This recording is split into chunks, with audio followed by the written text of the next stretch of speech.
I'm Donna Marie, and welcome to the Sacred Moments Podcast, a space where we normalize heartfelt conversations around mortality, grief, love, legacy, and end of life planning. Today, you're listening to part two of an inspiring conversation with Dr. Jerome Paige, the meditativist, meditation guide, fellow yogi, and my dear friend. In this episode, we explore the power of presence and what it truly means to be the change you want to see in the world from a meditative perspective.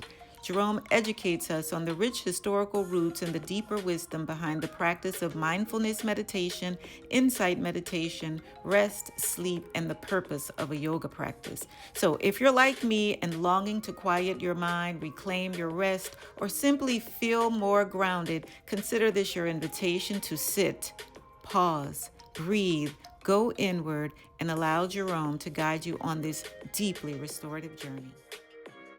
I know you're a no, yoga nidra teacher. Yes, I want to understand your philosophy of meditativism. Did I say it correctly? yes, you said it correctly. I read something you wrote about how beneficial yoga nidra is for sleep. Today, everybody is into rest and sleep. I mean, it's the new thing. And periodically, rest and sleep have become important parts of the spiritual experience. And I entered it through a recommendation of a colleague. Ultimately, I realized that it's been part of my life, even when you go back to uh, growing up in the church. And so there's been some version of that has been around. I had been a regular practitioner of Vipassana meditation. Vipassana meditation was an iteration of Theravada Buddhism. Vipassana meditation moved into being called insight meditation, and that moved into being what's called mindfulness meditation. So the mindfulness meditation tradition comes out of the Theravada Buddhist lineage. I was sitting, using the Buddhist concept of sitting with a lot of people in the insight meditation. In Washington, D.C., there's a very large group called the Insight Meditation Community of Washington, D.C.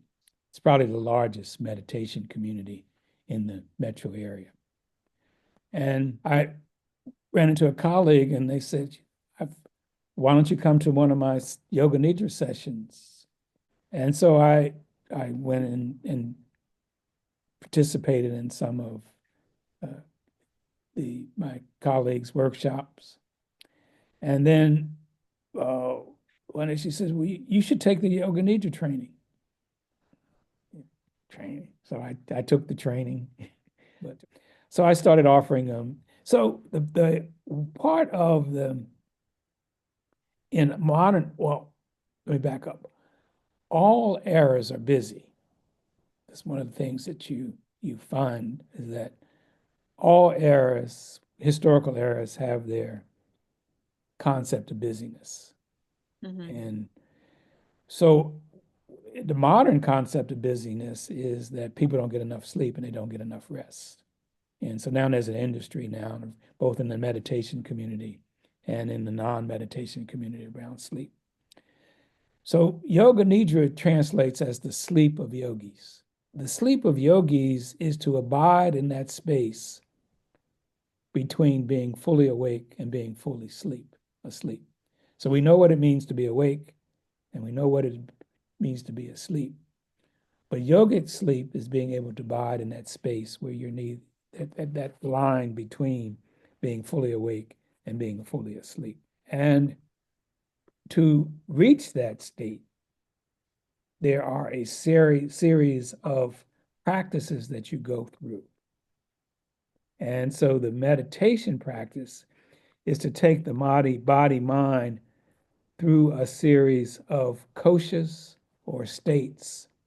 Going through those koshas or states, then you reach a point where your body and mind are both relaxed such that you are aware of what's going on, but you are not captured by what's going on. And that state is what we call the yogic sleep or yoga nidra. And so typically in a yoga nidra session, it's a guided meditation. So I would use my voice to be your voice to guide you through those steps of deep relaxation and moments where you are at that state of yogic sleep. Now, typically what happens is that people just fall asleep. People be snoring, Yes. but that's okay because what that says is that the practice gives you what you need. And if that moment, if that's what you need, that's what the practice will give you. There's no movement. It's savasana. You're basically in a savasana, or you could be sitting up. But think about it as anywhere from a 20 to a 90-minute savasana.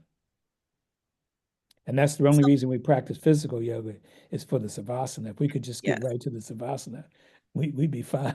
Let me add a historical note on that. The pyramid societies. Egypt is known for its pyramids, but um, most of the pyramids came from out of Ethiopia, out of Nubia. Those are the real kind of pyramidal societies. And then you have them in Mexico, in parts of South America. Now, part of the pilgrimage people would take to these temples, these pyramids, they would have to meditate, and they spent time in what they call sleep temples. Hmm.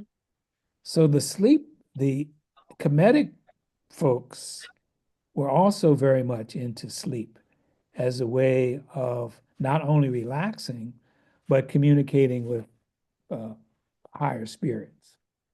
So all societies have had a sleep practice. It just so happens that that sleep practice was reduced when we get to what we commonly known as industrial societies. And now there's a resurgence of reestablishing sleep as a practice in society. I think it's so necessary. It's rejuvenating, it's healing, it helps your psychological, mental, emotional health. And in a society where we have a mentality of go, go, go, get, the practice. I love just that you use the word practice with the word sleep because it is a practice. And Mhm. at one time I had a practice. And now I need to figure out not just how to get the practice back, but how to do it in a different way. Just like you have a workout practice or a yoga Yes. practice or movement practice, you can develop a sleep practice. And the sleep practice, yes, is part of getting the 7 or 8 hours they recommend you get, but it also is to still the mind. So in my sessions on spiritual jazz and meditation, I focused on meditation not as a mode of relaxation. Hmm. I would tell people if you come in here to get relaxed, you in the wrong place. It's not I have a meditation practice that is relaxation based, but I use the meditation as a mode of investigation to develop a moment by moment awareness of everything that arises, unfolds, and uh, passes away in the mind. So in my spiritual jazz and meditation sessions, I would start it off with people taking an inventory of what was in them going on in their mind. I would say something like, take an inventory or note everything that's going on in your mind. And then I would say, after a few moments, after walking them through that, I would say, note who or what, note the process of noting. So you're Hmm. noticing that your mind is wandering, that you're unfocused. Well, what does it mean to note? So you take an inventory, you figure out how your mind is taking that inventory. And then I say, note who or what is doing the noting. Mm. So you want to note what's going on, you want to note the process of noting, and you want to note who or what is doing the noting. It's that awareness that you develop as part of the meditation practice that I focus on. So I use other adjectives, observe what's going on in your mind, observe the process of observing, observe who or what is doing the observing, Mm-hmm. or watch what's going on in your mind, watch the process of watching, and watch who or what is doing the watching. And And then how, while you're doing that, you are aware of all the body sensations that are going on, what's going on around you. So the goal is to be able to keep track moment by moment of what's going on. That's okay. a different meditation practice than, say, the yoga nidra, which is designed to get you into relaxation. Anything can become the object of meditation. It could be a candle, it could be a mantra, it could be. So when when you're saying you can't sleep, my instruction would be making not sleeping the object of the meditation. Mm. What it is it? Where is it located? How does it feel? What's its qualities?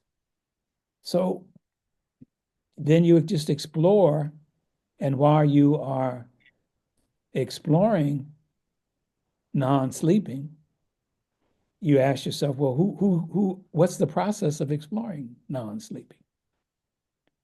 And then as you do some more, you say, well, who is the explorer? And what got me into this was that people would tell me, I can't meditate, I can't go to sleep, I can't do this. Well, they had a wrong conception of what they were supposed to be doing. Right. So part of me was to flip the script. So if you're sitting down and you're saying, I can't meditate, then make I can't meditate the object of your meditation. And I had that experience, but I remember going to this studio near my home, and I was so excited because it's 10 minutes away. This was convenient. And when I got to the studio, all I had to do was be still. And that was pretty foreign to me. I thought, this makes no sense. We're doing nothing. I was complaining in my head the entire session. And then when it was over, I'm like, Donna, why was this so hard? I started asking myself those questions and diving deeper. And why couldn't you be still? Why couldn't you quiet your mind? And the outcome for me was, you have to make this a practice. This is savasana, and you can't do savasana. You are not able to be still. And so I realized that it was very important for me to practice my savasana, and I kept going back to that studio. In a restorative yoga class, you might do 3 poses. Mm-hmm. You get into a position and you get totally comfortable in that position and you hold that position. And like you say, the first time I did a restorative yoga class, I thought I was going to go crazy. What it is, the mind is addicted, or if we use the Buddhist terminology, the mind is attached to busyness. Mm-hmm. And what we have to do is break that attachment. The Buddhist teaching is that the fundamental problem or the fundamental source of dissatisfaction or suffering is our attachment. And the fundamental attachment is to a sense of a permanent self, which is false. And Mm. so, what the mind does is that it constantly attaches to things. And so, we need practices to detach the mind. I don't have good urban metaphors. So, but when I first kind of got big into the practices, since a lot of these practices came out of agricultural societies, Mm-hmm. they would talk about the mind being a monkey mind. The mind is just kind of going all around. You got monkey mind. And so you have to figure out a way to stabilize that monkey mind. And you stabilize it by a mantra, you stabilize it by chanting, you stabilize it by moving. Um, the other metaphor that comes out of that is uh, the trunk of an elephant. So when you see, if you've seen elephants in parades or something, they often have something, their trunk is holding on to something. Mm-hmm. If the trunk is not holding on to something, it's not grasping onto something, it's floating around, it's flopping. And that flopping, the metaphor for that is the mind. So if you Yeah. wanted to still the mind, you needed to give it something to hold on to. But holding on to it also can become a trap, Yeah. because sometimes you don't need to you don't know when to let go. All the practices, whether they're Kemetic yoga practices or Egyptian yoga practices or Buddhism or Yoga Nidra or Bikram, the the the fundamental issue is to in those practices is to still the mind. Relations of the Yoga Sutras is that the purpose of yoga is to still the mind. Mm-hmm. And so there are 124 sutras that get you to a still mind. And you say that, and I share about Bikram yoga that the most important thing is to still your mind. And the practice is you're in this hot room and you're sweating and you might be uncomfortable and you're doing all of the asanas, but the primary goal is to focus your mind. You're looking at yourself in the mirror, you're listening to the dialogue, and you're focusing your mind. And that was my practice. So when I tried something else where I wasn't actually moving or in an uncomfortable environment, finding that detachment to the movement and what I was accustomed to as I practiced yoga, I had to learn to still my mind in a different way.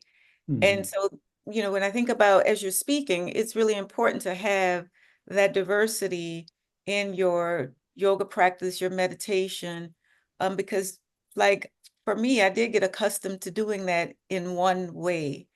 And Right. that was through Bikram yoga. When I had to still my entire body and mind, that was a whole nother practice. And I appreciate that. Here's the practice. Here's the practice so if you can do a 90-minute moving meditation, you should be able to do a 90-minute sitting meditation.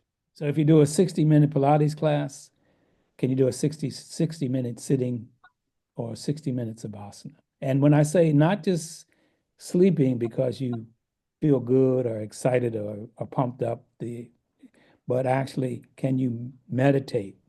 Can you be aware of stillness for 60 minutes? Length Yeah. of the moving activity, you should have a counterpart that's the same length for a non-moving. I will say for me personally, during the COVID-19 shutdown, meditation, my birthday is on the 29th of January. And so I worked up a practice to sit for 29 minutes.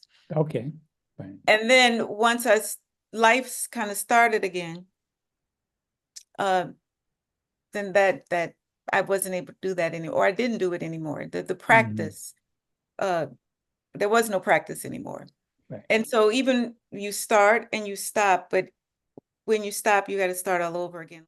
Certain meditation practices. We talk about the mind wandering, Mm-hmm. and the moment that you recognize the mind wandering is a moment of awakening. So your mind is wandering, and then you recognize it is wandering. At that moment, you you you've awakened, and you just keep doing that over and over again. And so what happens over time, your measure, if you want an objective measure, which I'm not keen on necessarily, but we have to put it out there. An objective measure is how frequently you recognize that your mind has wandered and how Mm-hmm. long you can keep it from wandering. I love that.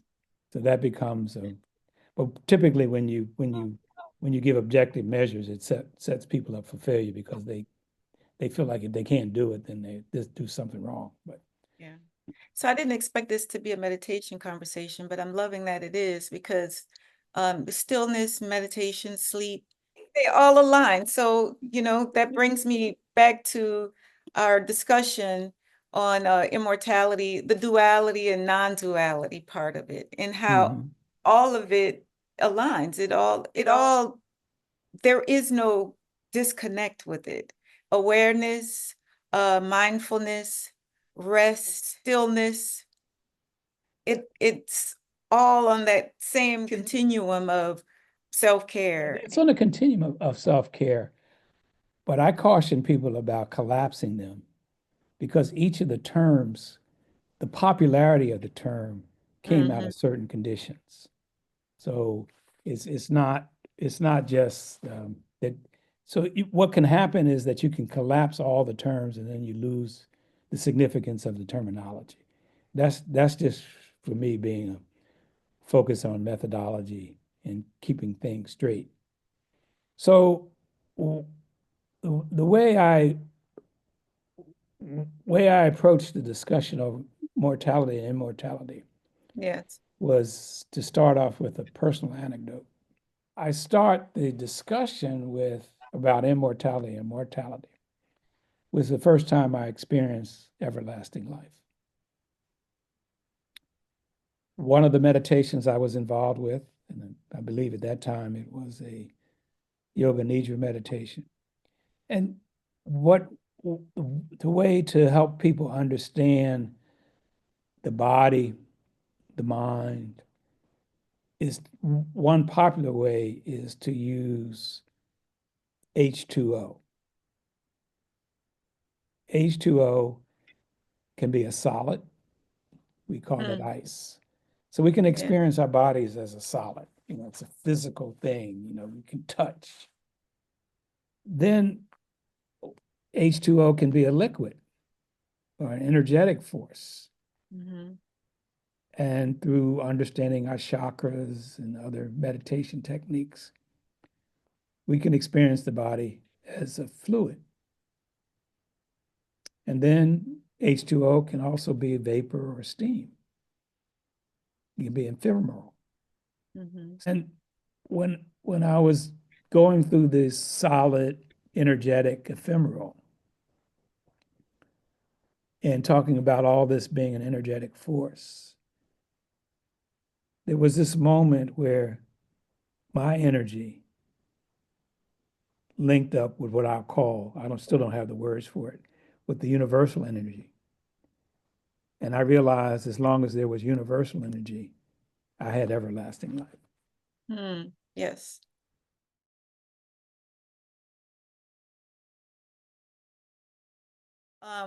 What is meditativism and what is a meditativist? A couple of years ago, I coined the term. It encompassed the notion that we need some way to link meditation and action. Sitting on the mat and engaging the world.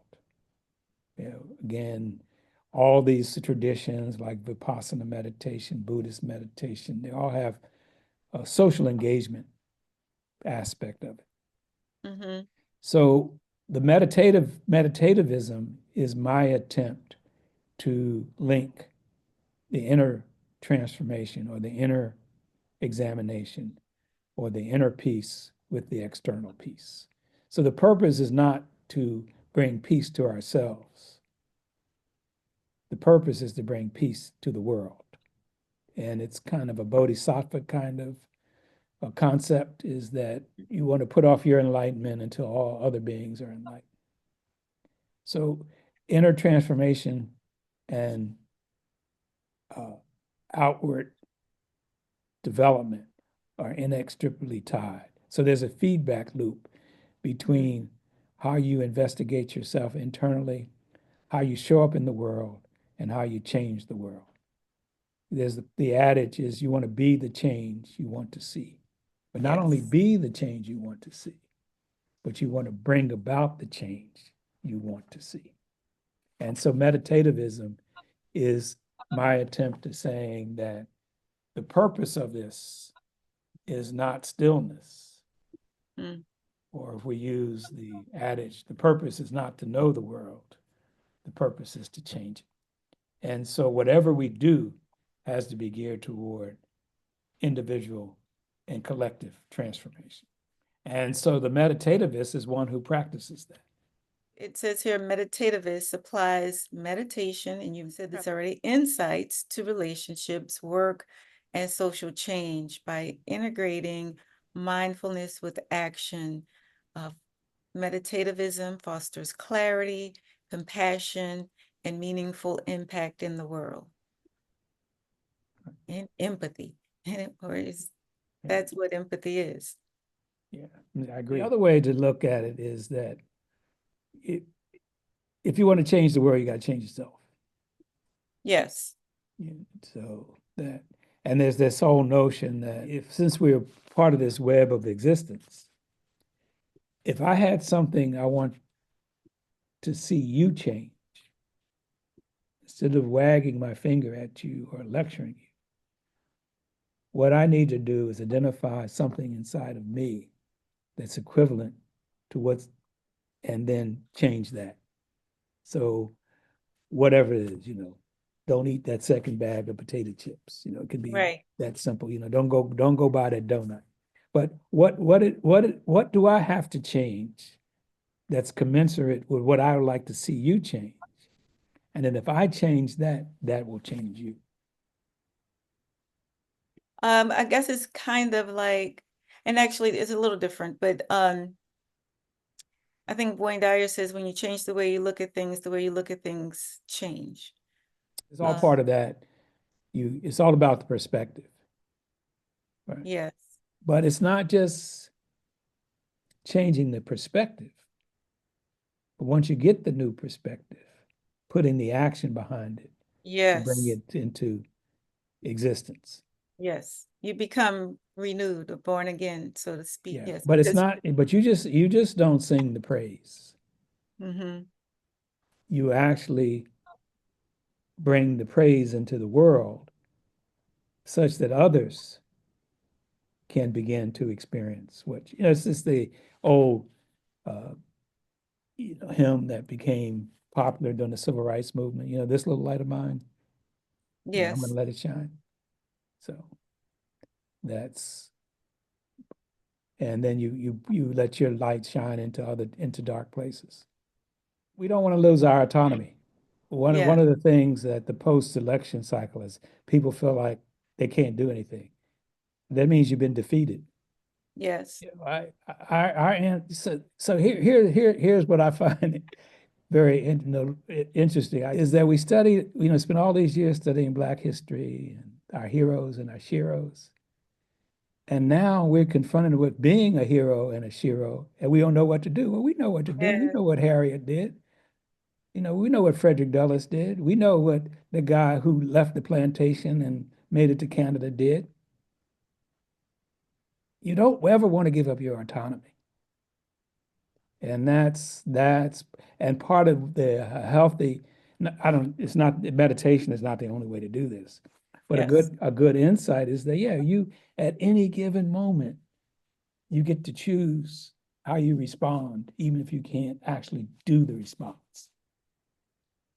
And that is true freedom. Freedom is not between having a choice between Pepsi and Coke or Starbucks and somebody else. The freedom is to recognize that at any given moment, you have the capacity to change yourself, change your mind, and hopefully change the world. I coined this aphorism as despair is the dis-ease of the disconnected. Mm, that's powerful.